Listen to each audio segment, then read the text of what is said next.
हो सकता है वैसे बाहर से?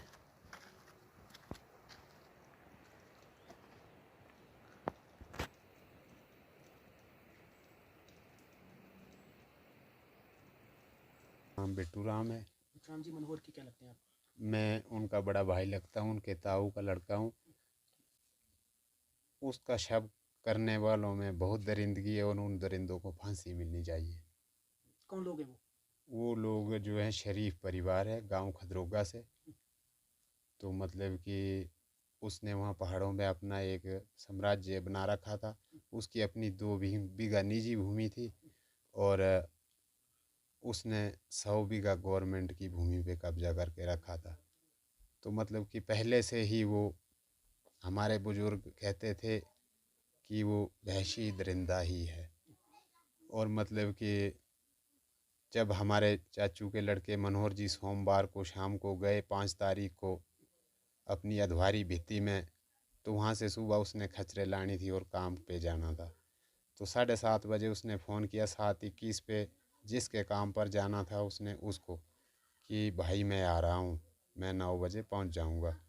तो मतलब कि दोबारा जिस लड़के का काम पर उसने जाना था उसने उसको 8 बजे फ़ोन रिप्लेस किया तो उसका फ़ोन स्विच ऑफ आ गया। फ़ोन स्विच ऑफ आ गया तो फिर मतलब कि उसने किसी को फ़ोन नहीं की, शायद वो नहीं आया होगा। तो फिर मतलब कि यहाँ घर में भी नहीं। तो फिर दूसरे दिन बुधवार को, मंगलवार की रात को उसकी खचरें जंगल में रही। तो जब वो बुधवार को दूसरे दिन ऊपर भित्ती अधवारी में रिप्लेस खचरे अपनी अधवारी में पहुंची, तो वहाँ हमारे चाचू की साली की लड़की होती है, उसने फ़ोन किया हमारे चाचू को कि मासड़ जी मनोहर अधवारी में नहीं आया और उसकी खचरे आई हैं। तो चाचू जी और हम सब ने बुधवार को उसको ढूंढा, रात को ढूंढा, दिन को ढूंढा, वो नहीं मिला। तो फिर वीरवार को सुबह हम काफ़ी लोग गए, तो हमने वीरवार को सुबह ढूंढा, फिर वहाँ से हम रिप्लेस आए। तो 10 बजे हमने पुलिस थाना केहार में गुमशुदगी की रिपोर्ट दर्ज करवाई। तो पुलिस ने तुरंत कार्रवाई करते हुए अपनी टीम के साथ हमारे साथ चले और वीरवार को ढूंढा, दिन को रात को वो नहीं मिला। तो शुक्रवार को फिर हमने उसको ढूंढा।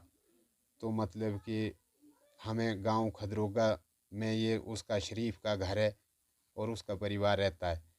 और वहाँ से 1 किलोमीटर दूर हलाड़ी नाला पड़ता है। उस नाले में जब पुलिस और लोगों ने सर्च ऑपरेशन किया तो वहाँ पे एक जूता पाया। हमने जूता पहचाना कि वो जूता हमारे भाई का था, एक जूता मिला था। तो फिर उस जूते के आधार पर हमने सोचा इसी नाले में बहा दिया होगा। तो फिर एक जगह हमने देखा कि पानी में जूते की 10 मीटर की दूरी पर वहाँ पत्थर इकट्ठे किए हुए थे। हमको लगा शायद यहाँ पानी में दबाया होगा। तो पुलिस टीम भी थी और लोग भी थे, हम सब थे। और हमने लकड़ी से उस पत्थर को थोड़ा सा हटाया तो वहाँ पानी में हमें बाल दिखे। तो फिर फॉरेंसिक टीम को बुलाया, डीएसपी साहब आए, एसएचओ साहब, सभी पूरी टीम आ गई। मतलब कि तो फिर जब फॉरेंसिक टीम ने मतलब कि निकाला तो 3 जगह पे मतलब कि बॉडी को दबाया था।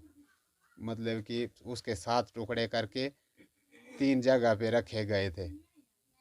तो मतलब कि ऐसा किसी के साथ नहीं होना चाहिए। मैं सरकार से, प्रशासन से, मीडिया से, विपक्ष से, राजनीति करने वालों से, सभी से यही गुहार करता हूँ कि मेरे चाचू चाची को इंसाफ मिलना चाहिए। अभी मतलब कि जब हमारी चाची कहीं भी किसी के सामने भी अपने बेटे की फ़ोटो देखती है तो वो एकदम बेहोश हो जाती है। तो मतलब कि अगर इसको न्याय मिले तो शायद ये भी 4 दिन ठंडा पानी पी ले। न्याय किस तरह का न्याय चाहते हैं? न्याय हम मतलब कि उन कातिलों ने अब हमारे भाई के 7 टुकड़े किए हैं और ये एक ही परिवार का काम है। और मतलब कि वो परिवार वहशी दरिंदा है। पहले से ही 50 लोगों ने के साथ उसके कोर्ट में केस भी होंगे। तो मतलब कि वो किसी को नहीं सुख देता था पहले भी, क्योंकि उसने सरकारी भूमि पे कब्जा किया था। हमारी माँ, बहनें, पत्नियाँ जब घास काटने जाती थी तो उनकी औरतें और लड़के मतलब कि डंडे दराट लेकर के उनके पीछे दौड़ते थे। तो जब ऐसा था मतलब कि तो उसको जो है फांसी की सज़ा होनी चाहिए। उनको हमारा सबसे यही उम्मीद करते हैं।